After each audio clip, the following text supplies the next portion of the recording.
I go this way today. All right, Maria Daniels here with Successfully Chaotic, and this is Business Acceleration Playbook. And I have co-hosts here, Jeff Dwoskin and Angela Buckley. Ray Baxter is unable to make it today because of some personal issues. And we have special guest Andy Shepard with us today, and he's going to be chatting with us a little bit. Jeff and Angela, go ahead and do your intros, and then we'll start tackling the world of Andy. I don't know if you can hear Go me. ahead, Angela. Just, go ahead. Yeah, we can. Second, I just want to fire up my microphone. There's some software for this, and it's not coming up. Mind you, I sound okay, don't I? You're good. You sound okay. Yeah, we can hear you. You're good. You sound amazing. All right, well, I'll go. I'm Jeff Dwoskin, co-founder of #Stampede. My expertise is social online engagement. We work with brands to help them elevate and convert anonymous users on social to non-anonymous. It's somebody they can market to in their CRM systems, etc. Glad to be here. Nice. My name's Angela Buckley, and I have 25 years of manufacturing experience and currently working on organizational leadership doctorate. So my focus is change management and how you translate the large organizational needs down into that small personal leadership work. So helping you in those fields. Awesome. And then Andy, go ahead and introduce yourself for people that don't know who you are and give them kind of a rundown of who you are and what you do. Hi, yeah, I'm Andy W. Shepard. I'm a British guy living in Los Angeles via Brazil. I lived there for 14 years and had an English language school. So the problems that I got there led me to get into life coaching. And because I overcame everything, I realized that working with mindset was really the answer to everything. And so now I'm dedicating my life to helping other people do the same and living in Los Angeles while I do it. That's awesome. It's probably a lot warmer than it is right here today. Today, when I left this morning, I think it was 24 degrees. Not fun. Wow.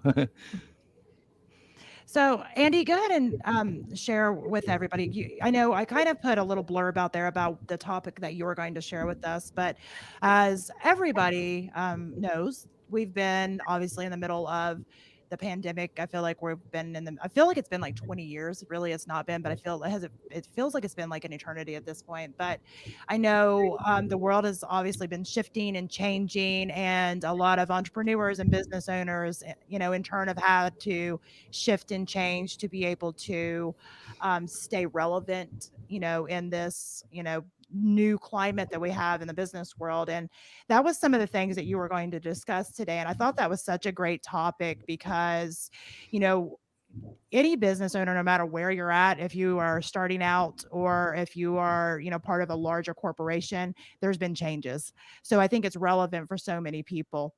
So if you can go ahead and you can just kind of dive right in on that topic. And then I'm sure Jeff and Angela and I throughout the time will have some questions. Okay, great. So yeah, I mean, one of the biggest things is that people are just not dealing with the new norm of going forward. So I think the biggest thing that we need to do is to be able to I'm sorry, I'm having real technical problems. Are you hearing me okay? Yeah, we can hear you. Okay, great. So let me just try this. I do apologize. Okay, now I can hear myself properly. So yeah, the biggest issue is that people who are not good at changing, that are not used to change, are having real difficulties here.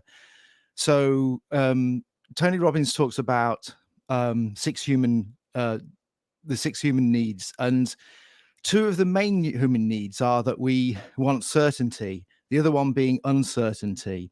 So the people who are thriving on uncertainty are having a great time now because they're going, well, everything's uncertain. Wow, this is really, really exciting. I don't know what to expect now. But the majority of us really want certainty. So when everything's changing, we don't know what's happening with our job.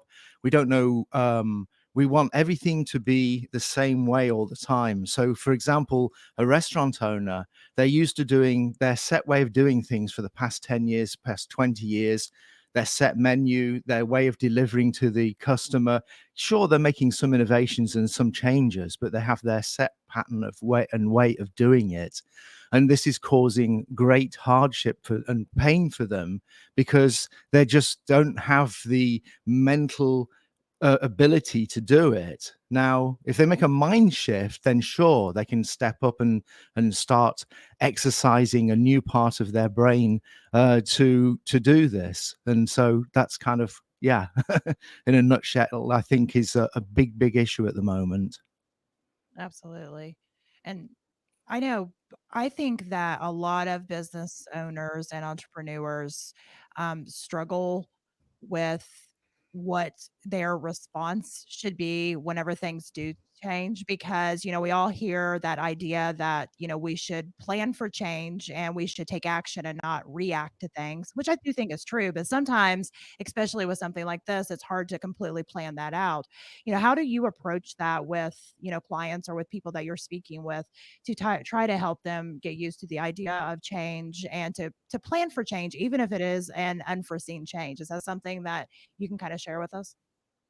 Absolutely. I mean, the first thing is that we need to look at there's going to be something in the past which is holding them back. I know this is kind of like probably getting a bit old and boring, but it's the truth.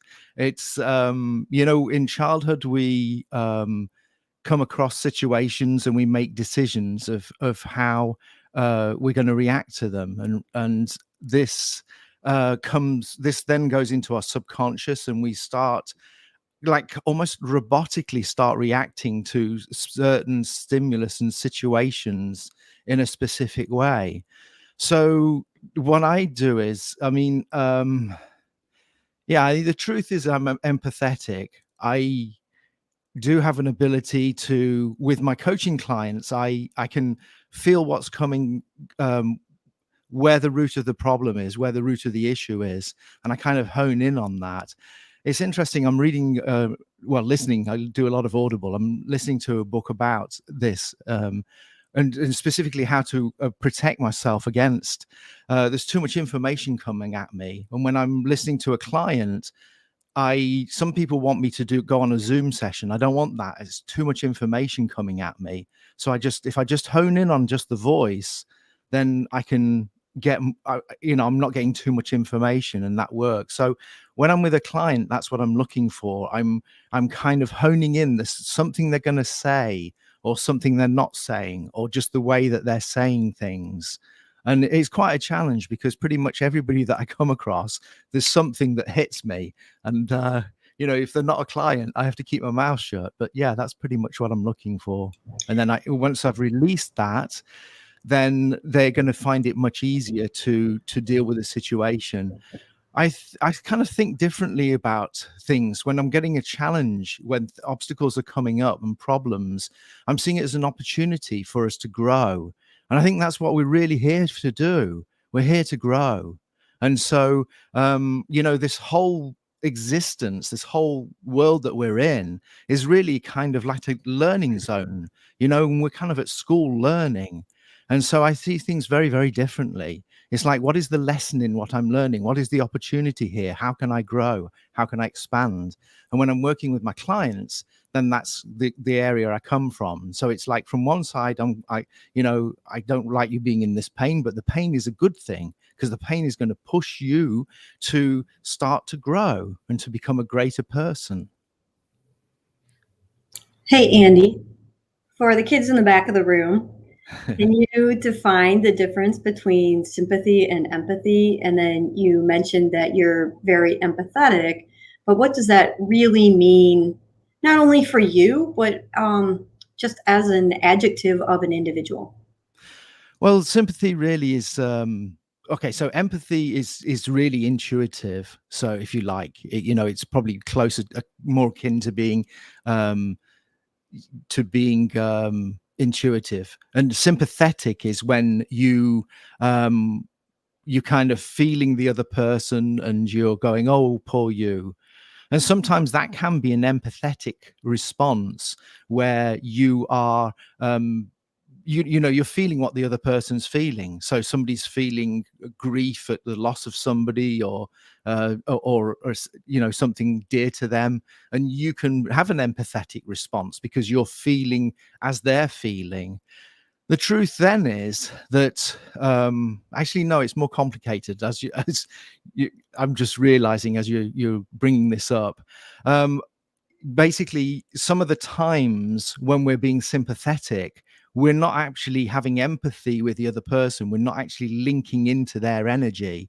We're linking into our own energy. We're remembering a time when we were sad and when we, you know, maybe didn't feel too good, and it's triggering that in us. I agree. Does that answer your question, Angela? Do you want me Yeah. to go deeper? So is empathy? Yeah. Thank you. So empathy feels maybe like it's more outside, and then sympathy is more inside of yourself. Is that right? No, both of them are inside, but it's whether you're relating to your inside or you're relating to another person's inside. Yes. So empathy Okay. is relating to another person's inside. And sympathy, sometimes you can be empathetic with your sympathy, but sometimes I think that you're probably just going, oh, I feel bad because I felt like that. She's, you know, for a good example would be, unfortunately, my father passed 3 years ago, and it went really suddenly. So it's a big shock to me. And so now when a parent of somebody dies, I have, you know, there's going to be sympathy with them rather than empathy. You know, my intuitive side can be picking up their energy and how they're feeling, but really it's triggering how I'm feeling, you know. And so then I can have a closeness to them because I'm understanding what they're going through. Thanks for the explanation.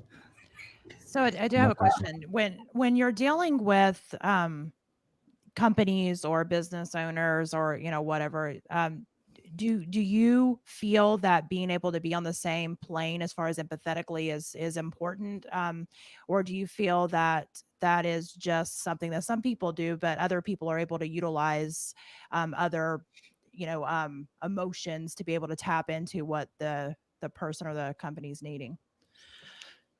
Well, I can only speak for myself, really. I don't know what other people are doing. For me personally, I'll be honest, if I didn't have empathy, if I didn't have an intuition, I wouldn't be a coach. But the reason that I coach is because I feel this empathy, you know. I feel this, I have intuition. Because I'll be honest with you, there are times when I don't really know. It's like when Angela gave me the question, I didn't know the answer, but I just kind of let the answer flow through me. And so that's how I do my coaching. There's a lot of times I go into something and I really don't know the answer, but I don't need to. I just kind of get out of the way. Can I go woo woo here, Maria, or do you want me to just keep this very basic? You're the guest. Okay. Yeah. Okay. Thank you. So, yeah, I mean, to be honest, it's, you know, I do, I just let it flow through me. That's what it is. I just let the answer flow through me. So it's not as if I'm specifically spiritual, but I do feel as if, you know, spirit or whatever, the universe goes through me and gives me the answer. And I've had, you know, real challenges actually admitting to that. But that's the truth. So that's what I have to admit to. And that's the strength of who I am. And I saw you, I think it was in last week's interview, Maria, you were kind of talking about this, and you know, it's a case of you just got to be yourself when you're presenting. Whatever you're doing, you have to be yourself. And so that's it. You know, my mother is an intuitive, she's a medium, so I'm going to have those abilities because I don't know whether it's genetic. Some people would say it's that, but it's being in that environment. So of course I'm going to train to be trained to have that. So yeah. That's a great trait. My brother has that. He's a business coach. I don't have that. I'm always like, Why don't you get it?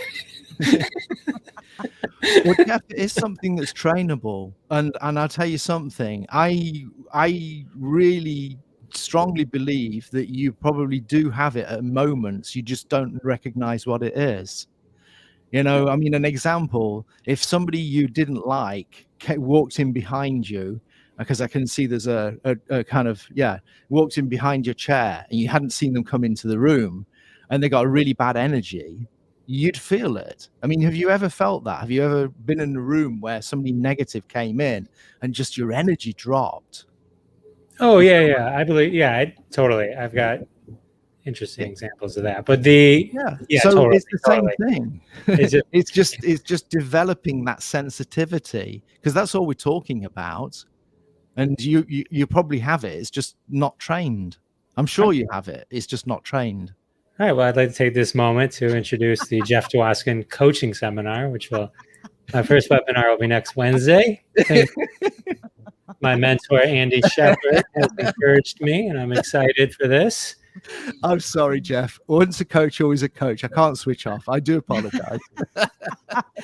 No, I love it. I love every bit of that. How much of that do you think goes into communication? So let's talk about communication, because a lot of people will hear, the energy and hear empathy and hear sympathy, and are like, okay, well, how does that apply to a business? Which really, if you dig back, it very much does. But a lot of people are very comfortable with the idea that, great communication in a business setting, whether it's, from leadership to employees, or whether it's from a client, relationship, or whatever the case may be, is super important. How do you, how can you share with everyone just the ability of utilizing some of these same ideas in the, just the term communication? Yeah. I'm not sure I understand your question really. What are you asking about communication? Okay, so That was a I long communicated very well. So let me try again. You just put that in the little nutshell. Yeah. So you just said you didn't communicate. Yeah, I didn't communicate. Okay, so for me, I'm a lot like you were explaining before. I am very empathetic. So when I'm communicating, that is very much a part of my communication. But I have talked to people that they're not in touch with kind of that side, whether it's there or not. Like we just established, Jeff's is very much there and real and will be, shown to the world soon. But, how do you really approach engineers? There you go. Engineers How do you really approach that when you're speaking with somebody that is very, I don't want to use the term immune to the idea of empathy. And how do you approach that if somebody's very analytical? If somebody's very analytical and they're very, Angela, said engineers are usually very analytical, but how do you approach that subject of something from an emotional level with somebody that is very analytical? Do you find that easy to do? I find it quite hard sometimes to do that. But I was just curious on kind of your perspective. Really great question. Yeah. So, I didn't get it. Didn't make sense. No, you're gonna get it. Well, we'll just replay. No, I think okay. So I think your question is, if you've got an analytic person, yes, how can you communicate with them if you are working from normally communicating empathetically with people? Yes. Okay.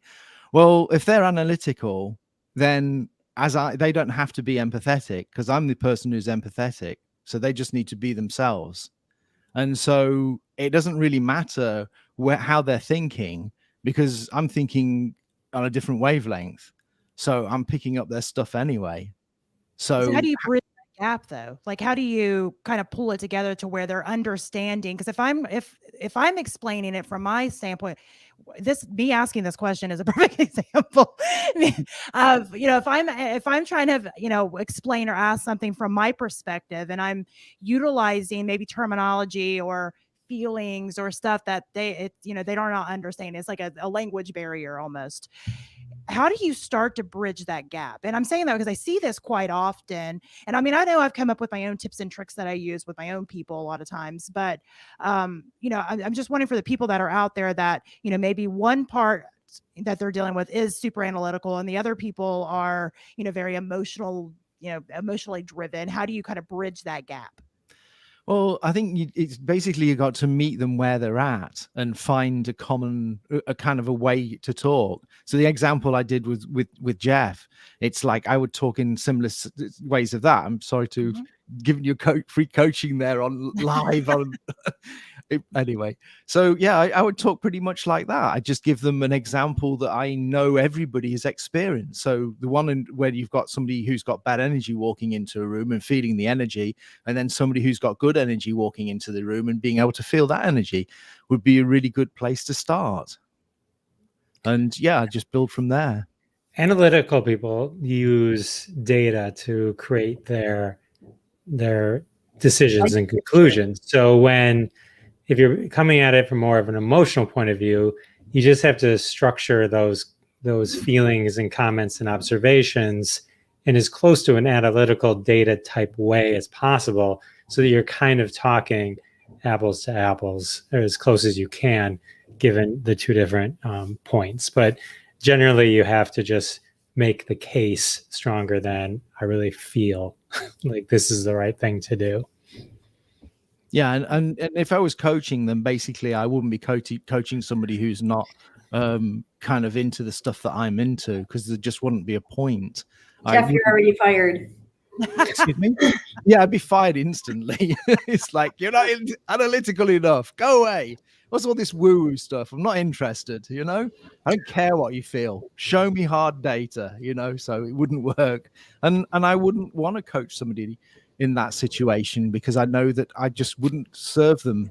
You've got so many different types of coaches, because there's so many different types of people. So we just got to find who we feel we feel the best in tune with, and so on. So Andy, as a self-identified analytical person over here, if I wanted to do a better job when I want to do a better job with empathy and practicing and learning it, and you say this is a trained skill, what's one thing that I could do that I could practice to become a little bit more empathetic, or a little bit more open to the concepts of understanding other people's energies and feelings? Meditate. That was very funny. Okay. No, but it's the truth. It's meditation. It's like, if you want your inner voice, you've got to go inwards. What is meditation? It's not an outward thing, is it? It's you sit quietly on your own and you go inwards. That's it. Sure. And much to his point, meditation isn't always, the way that a lot of people think meditation is. It's just sitting quietly with your eyes closed and thinking inside thoughts. And I know you do that anyway. I do. I know you. With my wife, I say that when I'm meditating, I say you got to sit there and you got to go like, when I'm doing it. Let me see if I can show you. I'm going like this, and just to crack her up. That's just a joke that we have. But meditation is not like that. And it's interesting, because when I mentioned the word meditation, you kind of balked at it, Angela. And so you don't have to meditate. If you don't want to do that, don't do it. Because we can get meditation from in different ways. Do you have a dog, Angela? I do. Right. Do you go on long walks with your dog? Regularly. Do you feel better afterwards? Absolutely. That's your meditation. It is.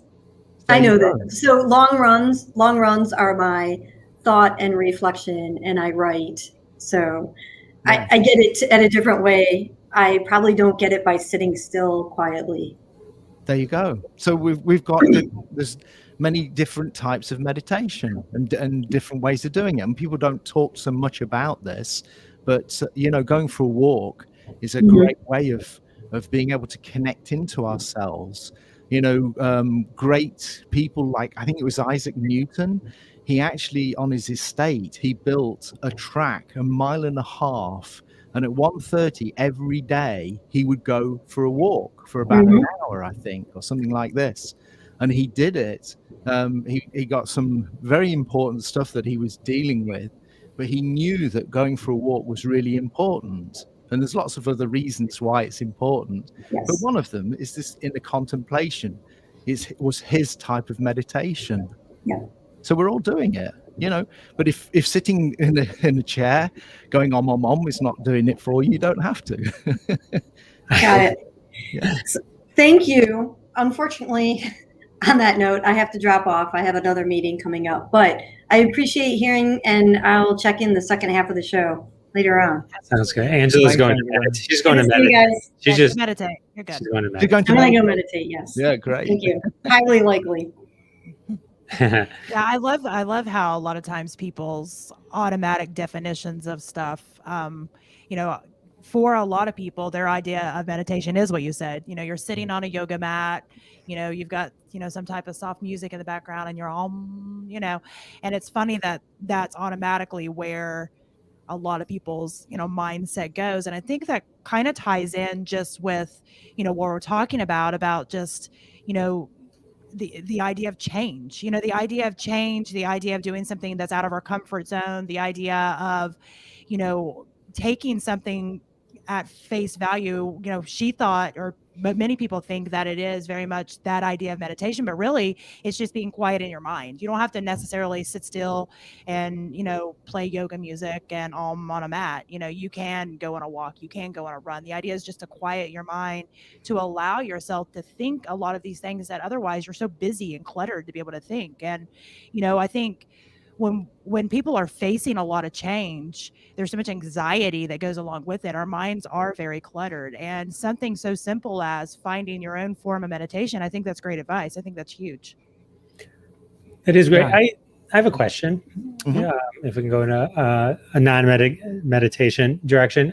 So when you're coaching your clients now, and the one thing that I think came out of this pandemic and COVID, and it's still being proven, is that a lot of the norms that we held to for decades proved to not really be true. Meaning you had to go to work, you had to be in a building, you had to be in the same room as someone else. You know, I worked for somewhere for years that believed you couldn't even go away at all. And then they could say, oh, you go away for one day, you know, that kind of thing. And then when the pandemic hit, and 6 months into a fully functioning company where everyone is remote, right? So there's a lot of changes that proved are possible. And that can change a lot of things too, right? If businesses don't need buildings anymore, right, that's tremendous amount of expense and all that kind of stuff that isn't needed. So it starts to shift other industries as well. But my question is, when you're talking to them, how do you keep them from just reverting back? Because that's like the easy thing. As everyone gets vaccines and it becomes safe to cough around people again, you know, what did businesses do to not fall backwards? Because we've seen a lot of, you know, there's that saying, right? You got to constantly be putting yourself out of business or someone else will, right? So if we revert, and those companies, a lot of them have gotten stronger because they've had to build through this. You know, so how do you keep people from reverting and accepting these changes and then moving forward and becoming even stronger? Well, when you say reverting back, what did you fear? That everybody will start going back into the office again? It's not a fear. It's just a, you know, it's like, this is the way we believe it. It can only function this way. And like, you know, as time goes by, people's memory fades. So eventually it's like, you know, there's some companies that are like, we're remote now forever. You know, we're never going back. And so, and then some will kind of pull you back, because there is a way to control your employees differently than when they're in the same roof, than when they are remote. And there's that fear that they're not working, and there's that fear that you're not getting what you should be getting out of them and all that kind of stuff. But I think the companies that have been the most successful have shown that that's not true. But anytime anyone goes back to something, you know, everyone's carefree on vacation. They come back, they become that robotic self again, you know, even though they know they're happier a different way, you know. So I don't know. It just seems that like there's some new norms that we need to kind of capture and move forward on. Yeah, no, I mean, definitely. That is so true. I mean, there are new norms, and things have completely changed now. And things are not going to be the same. I you know, as soon as this came out, I'm an engineer as well as Angela. It's interesting because I've got the engineers, the analytic skill, but I've got the intuitive skill. And when I was an engineer, I did use both, to be honest, both parts of me. So when something comes, when COVID hit, I instantly started projecting so much into the future, and that I realized that people would be working from home a lot, and so I can see the benefits of that, and also the shortfalls of it, and that's just the way it's going to be. I mean, companies are going to save a lot of money, and they're going to realize that. And there's a lot of people who, I mean, there's going to be people who really excel and love being at home, and they're probably going to be the introverts, and the extroverts are going to absolutely hate it, and they're going to want to be in a mix. Now, I'm just trusting that a business will understand that they need to do a bit of both, and so they'll have like a monthly get together or a weekly get together where they can all get in and bond as a together in a physical location, after COVID's done its thing and gone away and is no more, which will happen. This too shall pass, and all of that. Yeah, I mean, definitely we are creatures of habit, but it's they say that it takes like 21 days to form a new habit. So we're forming new habits now. So I think for me, a question that came up whenever you were saying that is, what if they're hesitant? What if, I think what Jeff was trying to say is, what if they're hesitant to accept the change? I know now I'm speaking for you. This is dangerous, Jeff. but yeah, I walk on the wild side. So it's all yours. So anyway, like what if they're hesitant to accept this change? So yeah, they've had to do it during this time. And yeah, even if you're looking at from a data standpoint, there is a lot of data that is showing that this has actually been a great decision for like numerous reasons. But what if they're wanting to revert back to the old way of doing things anyway? Like, how do you coach somebody when their mindset's in that place of always reverting back? Yeah, I mean, I just each individual is different, and so I'll be honest with you, it's kind of difficult for me to answer the question, because my coaching style is I have the answer when the client asks it to me. And so every individual's different and every circumstance is different. And so, I know the answer when I'm being asked it, and that kind of, I know that doesn't answer your question too well, but from a logical point of view, I would help them to deal with change, and I'd realize that their challenge is dealing with change. But I'd also go deeper than that. It's like whenever somebody has resistance to something, there's always a good reason for it. So is that reason because they have an issue with one of the workers, with the boss? Is there somebody who is being abusive, somebody bullying them? Is there some kind of sexual harassment going on? There's an underlying reason. People don't want to be with a group of people just because they don't like people. There's always got to be, if they're getting on really well with with that group of people, they'll want to be with them. So I'd look for the underlying the bit that they're not telling me, because there is something they're not telling me, or they're not admitting to themselves. Or it could just be that they don't like traveling anymore, and they're loving being at home. Maybe they want to be with their kids more.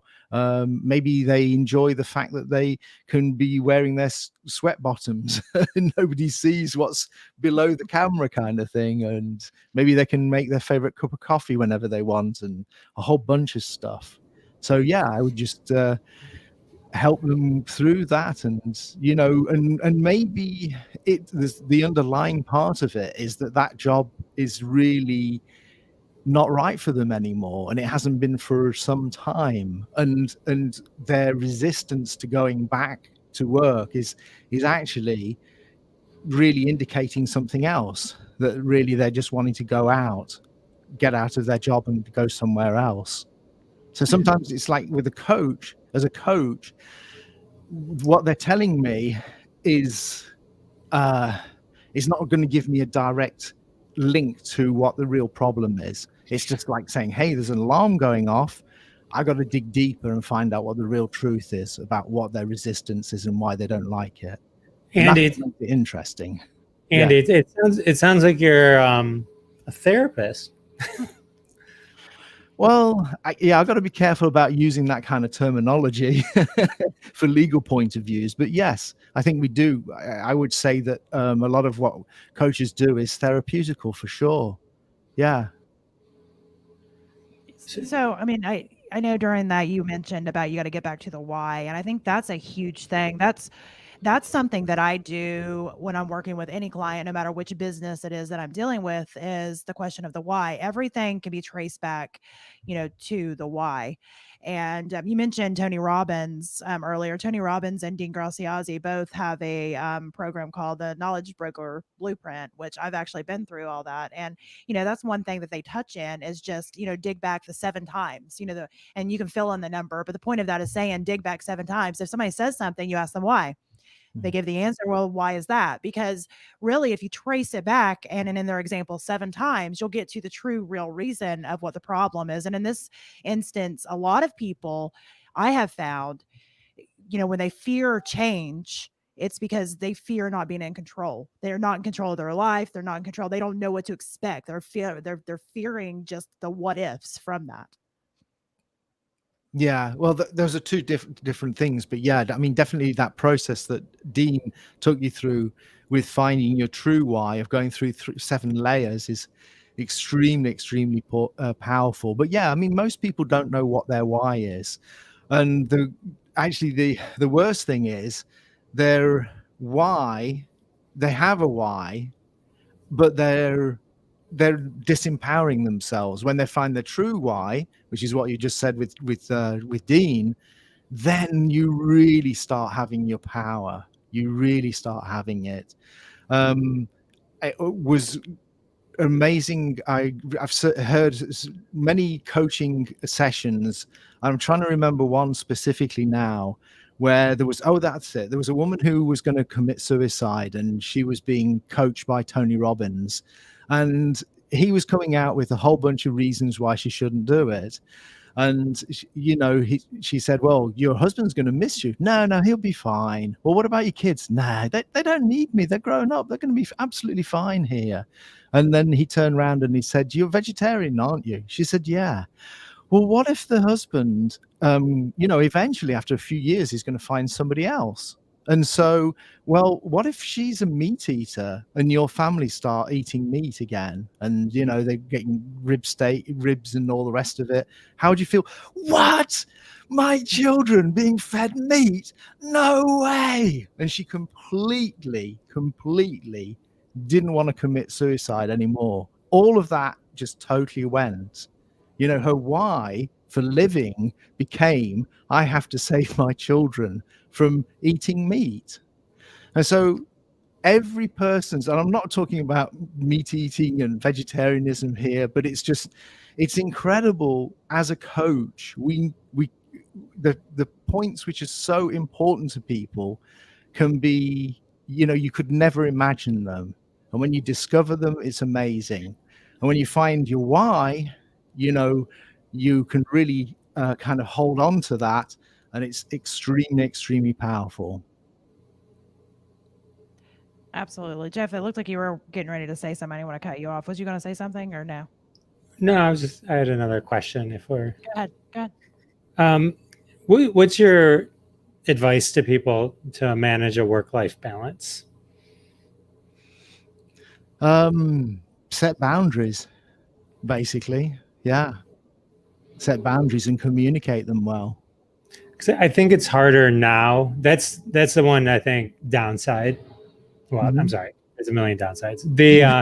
From a work point of view, one of the downsides to the, again, strictly work point of view, downside to the pandemic and being at home, is that the lines between work and life blur completely because you're always home and you're always working. So there isn't that I'm leaving, right? So that's the one good thing about going to the office. There's very specific events during the day that signify the change from one thing to another.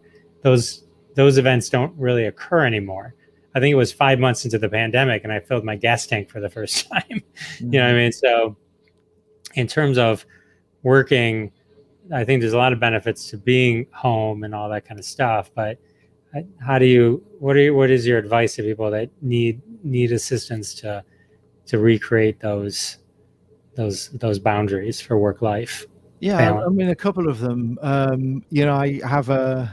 know somebody who he actually does everything as if he's going to go to work. So he'll get up at the correct time. He'll go and take a shower. He'll go and shave. He'll go and put his work clothes on. And then he walks out of the door. He walks around the block. And I tell you, this is the truth. He does this. And he comes in, excuse me. And from the moment he walks through the door, he says, now I'm working. And so he has his fixed time for working, and he keeps his schedule exactly the same. Another thing that can really help is to create your own area where you're working from, preferably a room. And you just say, okay, this is the room. If you can have your own home office and you can shut the door later, then this is absolutely perfect. For me personally, for the past 20 years, I've been self-employed. And so I kind of mix work with pleasure, and that's just the way that I am. And so it works for some people, it doesn't work for others. Now, I rebel against doing a 9-to-5 kind of job. I probably get more done in a way, but it's just not my style. I prefer to work. My style is I work when I feel inspired to do it. And so, it's like I'll switch the video on when I'm inspired to do a video, and that just works for my style and my creativity.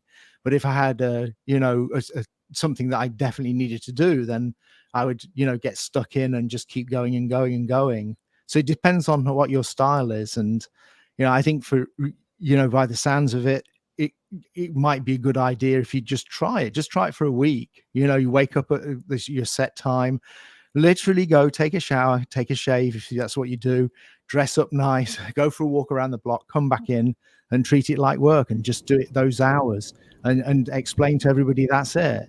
If they need you to do the laundry in the middle of the day, you're working, you can't do it, or whatever it is, and just try it for a week and see how it suits you.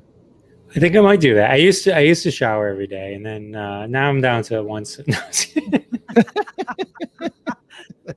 We're all doing it.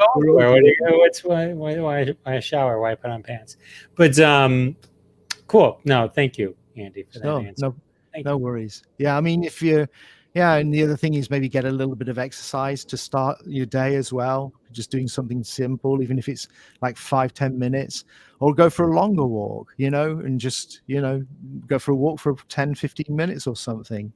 And that's really good because it'll just kind of get you in a different frame of mind. And then when you get back, you're raring to go. You could come back, then you take your shower, and you start your day. But just try routine and fixed hours.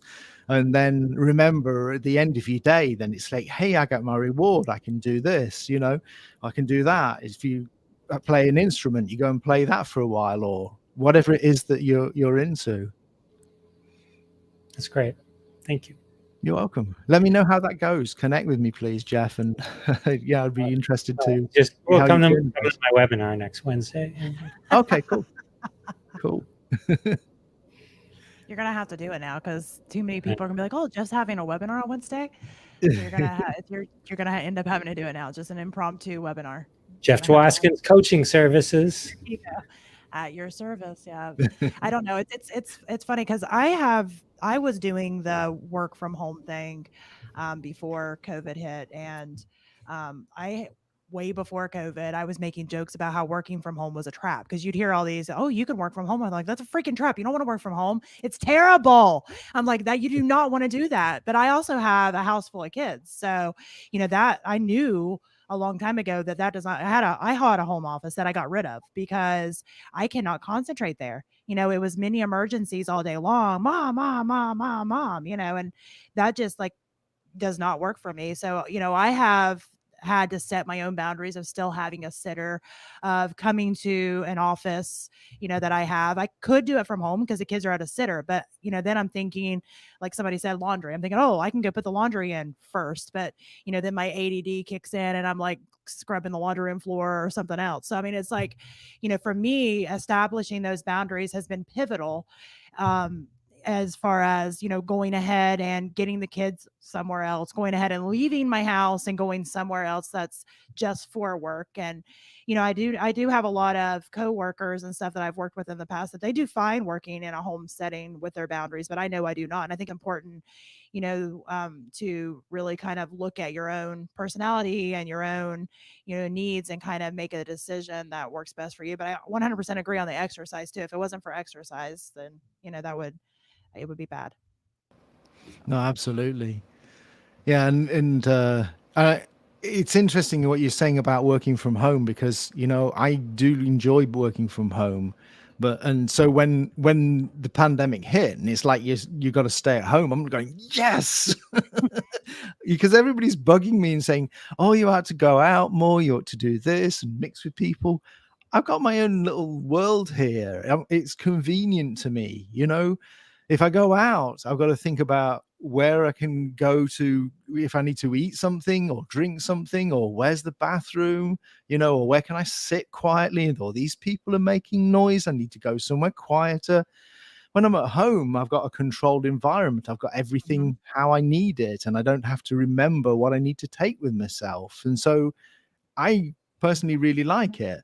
But it's different to not, I do miss going to Starbucks and just doing, a bit of work there and just sitting and just doing some writing there, or going somewhere and taking my laptop and creating there and stuff. I miss that. So yeah, but I can relate to you, Maria. And it's all about, finding what works for you. And so what works for me, what works for Maria is going to be different for Jeff and different for all of us. And we just got to find what we feel good with and what works for us. That's the key thing. Yeah, I liked your controlled environment. I think that's a big thing for me because my house is not a controlled environment. Not with 7 kids. That is not a controlled environment. That is like an out of control locomotive most of the time. And I think that's why I need this place, is because I can have everything set up. I can have it ready to go. And it's literally plug and play. I have my studio that I'm in right now. Come in, turn it on, ready to go. I have my office across the way, across the hall. I can go and get my client work done because, I have to be very conscientious of my time because, like a lot of people, I wear a lot of hats. I own a couple of businesses. I'm a wife. I'm a mom. So I'm having to constantly put on all these hats. And for me, I felt like setting up my boundaries and then setting up, my environment to where I was able to come in and do that task saved me a lot of time. No, absolutely. I mean, it's taken me like maybe 6 years to be able to set up my own little studio. And I found a nook in our apartment where I can do that. And it's such a blessing because normally I'm having to wire cables here and there, plug this and that in and put my lighting in and connect it all up. And it's just, such a pain. And literally I've got everything on different switches. I just switch everything on. I plug in some Ethernet cable and boom, I'm in business. And it really does make a big difference. It's fantastic. Definitely. What about you, Jeff? Do you have a controlled environment? I always see you in the same chair, so I'm assuming that's your same controlled environment. So actually, this is a new chair. My wife bought me a new one because the other one squeaks. The other one squeaks. It was not good for live shows. So this one's nice and comfy. A real 100% pleather. Not to brag. Leather. There you go. I have my office, and so this is where I do kind of most of the stuff that I do. And then I have a little studio in the basement set up, for other stuff. But, most of the time we're kind of empty nesters right now. So that changed a little bit with the pandemic when everyone came home for an extended period of time. But right now we are again. So it's a little easier, short of a giant tree being cut down right outside and being wood chipped during this show, which hopefully no one can hear. What? I can't hear it. Okay, good. So other than that, yeah, but it is hard. I find it's difficult to focus. It's so easy to be distracted by things. So, when you have a lot going on, you have to really kind of focus and keep track of all the different tasks. But I think that's important. I think that's super important. So Andy, if you could give just the people that are tuning in or that'll watch later, just quick tips on, how they can either stay more relevant, during this time, or get their mindset better this time, whatever tips you want to give, to anybody that's listening, just some takeaways. And then you can kind of plug, where people can connect with you and, where they can find you and anything that you have going on. Okay, so the first thing I wanted to say is, okay, so I remember watching, I'm a big science fiction fan, and I remember watching, there was this space station, it's Deep Space Nine, for anybody who knows what that is. And there's this alien called a Ferengi, and the whole place is being destroyed. There's explosions everywhere. This is the end. The habitat where everybody's been living is going. And this guy is going like this. He is so happy. He goes, this could be an opportunity. And so that's always stuck in my head and my mind. It's like with all that's going on, we need to separate. There's two sides to this. There's the COVID side, which is, well, I'm not even going to talk about it. We all know what that is. But there's the other side, which is there's an opportunity, because we're all starting to do things differently. We have an opportunity to go inwardly, and I think that this is the one of the gifts that we can get out of this. And we have an opportunity. Before we had so many distractions. Now we're being told to stay at home. You stay at home. You have, and many people going crazy because they've never had the opportunity to look at the inner world, what's going on in their mind, and now they are. So if you're not trained at this can be very, very challenging. And so they're really having a bad time out of it. So if that's you, if you're watching this and you're having a bad time out of it, then, find ways to help you. Go, if you can, go walking, get an animal. This is really good for, giving you, having something to comfort you. Start meditating, do Tai Chi, do yoga, start finding out, how your mind works and how to, to move forward and to be able to be more in control of your mind and let your mind serve you instead of you serving your mind. Because most of the time we're doing what our mind is telling us, our subconscious, and we're like robots. So we need to learn how to, have our mind be benefiting us. And there are many programs, many books where we can look and at this and improve. I think a good way to start is, there's so much to this, so much. I was going to say a good place to start, but I don't know. I'd have to talk to each individual and see who they are. But yeah, look at the opportunities in it and think about, the one thing is during this pandemic, and I would love for every person to do, I would like you to take away at least one skill out of this, at least one skill. So this is either learning another language like Spanish, for example, it would be, or French or Italian or whatever it is that, interests you. The other thing is, maybe you could start doing podcasts. You could start, doing something of interest, doing Facebook Lives, learn how to do that, learn to play the guitar, learn cookery. I've got a great cookbook, and every week I do a different recipe. I've got a bread maker now. I'm making my own bread every 2 times a week. It's awesome. I'm building my business. That's a lot of bread. You can say a day, 2 times a day. I'm making bread. I'm like, whoa. There you go. There you go. So there's have at least develop at least one skill. Whether it's becoming, you know, good at yoga or meditating or whatever. And at the end of it, you've got something, well, 2020, 2021 sucked. But hey, I'm great at yoga now. I've got this great podcast. Eu falo fluentemente português, que bacana. You know, I speak Portuguese fluently. Well, I lived there, so that was anyway. You know, you get the picture. So find an opportunity in this time is what I'd say, and be flexible. If you've got a business, there are incredible opportunities. Everything is changing. Everything's new. When something's new, there's an opportunity, you know, and people are realizing that. You know, there's businesses like Amazon going absolutely through the roof because nobody wants to go and shop in person. This is a great opportunity.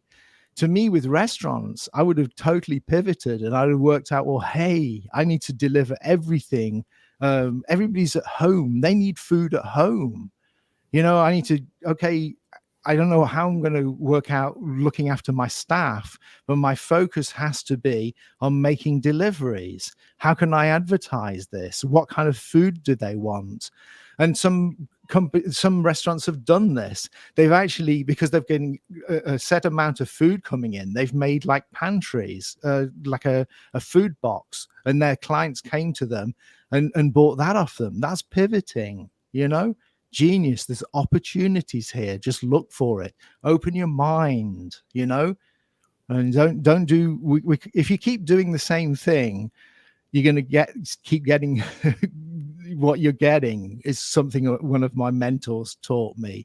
And you know, it's all about change, and opening your mind. Absolutely. So where can everybody connect with you at? Okay, well, a good place would be andythecoach.com. And, you know, in a week, I'm going to have something pretty groovy up there, because I realized that one issue that people have is, I know this is not business related, but is finding the right partner. And many people, I've experienced this in the past, have had a partner from hell. So how to get your ideal partner, and that I'm doing a video about that, and that's going to be up in about a week's time. If anybody has resonated with what I'm saying and would like a little bit of help, then because you've listened to this show, and I'm going to gift you an hour of coaching.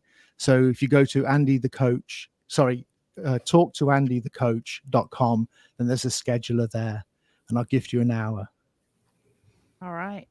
And I just want to thank, this is just Paul for commenting, Michelle Moy, McManhattan with the Scene Snobs, and Roger Harden. So, yeah, I really enjoy everybody that's kind of tuned in. And Andy, I've enjoyed having you. Jeff, do you have anything else to kind of send us out? No, I'm excited to go get my free hour of coaching in preparation for my seminar next Wednesday. Exclusively on Facebook. Yeah, that'd be great. I'm excited. Thanks, Andy. You were awesome. Thank you. So you, Jeff. And thank you, Maria. Thank you so much.